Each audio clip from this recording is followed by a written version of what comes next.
لازم تجربي صينية السمك الجبارة دي بدون قلي ولا شوي وبطريقة أكبر المطاعم، وفي 10 دقايق يا جماعة نعملها مع أحلى رز صيادية معايا خطير جدا.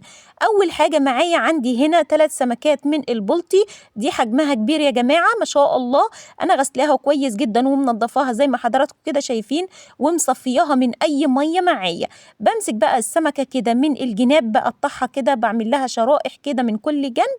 بعمل بقى دلوقتي التتبيلة الأساسية يا جماعة. معايا هنا 3 حبايات من الطماطم، واحدة من الجزر، وكمان ربطتين خضار مشكل. وبعد كده بنزل عندي ببصلة خضراء يا جماعة أنا مقطعاها صغير جدا، ومع قرنين فلفل أخضر وعصير ليمونة ما شاء الله. بحط بقى كمان معلقة كبيرة من المستردة، وكمان معلقة كبيرة من هريسة الشطة يا جماعة.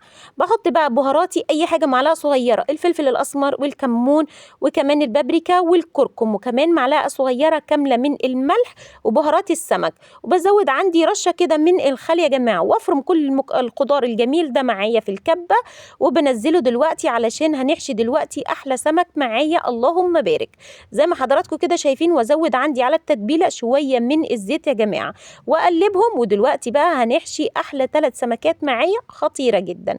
هنا بقى احشي عندي البطن، وبعد كده عندي الفتحات اللي انا فتحتها في السمكة دي ادخل عندي الحشوة الجميلة دي يا جماعة، علشان السمك يطعم معايا بالتتبيلة الخطيرة دي. التتبيلة دي يا جماعة سر تتبيلة المطاعم فعلا بجد.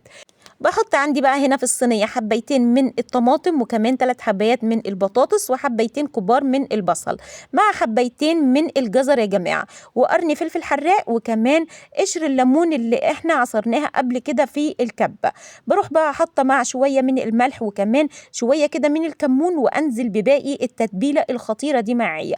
اخلطها كويس جدا مع الخضار، وبعد كده اظبط عندي السمك فوق الخضار كده، واظبط التتبيلة عليه كويس جدا اللهم بارك. واجيب بقى عندي هنا شرائح من الليمون يا جماعة، وطبعا الفرن بتاعي سخن جدا اللهم بارك. الصينية انا مش قعدتها على طول، دخلتها الفرن فورا.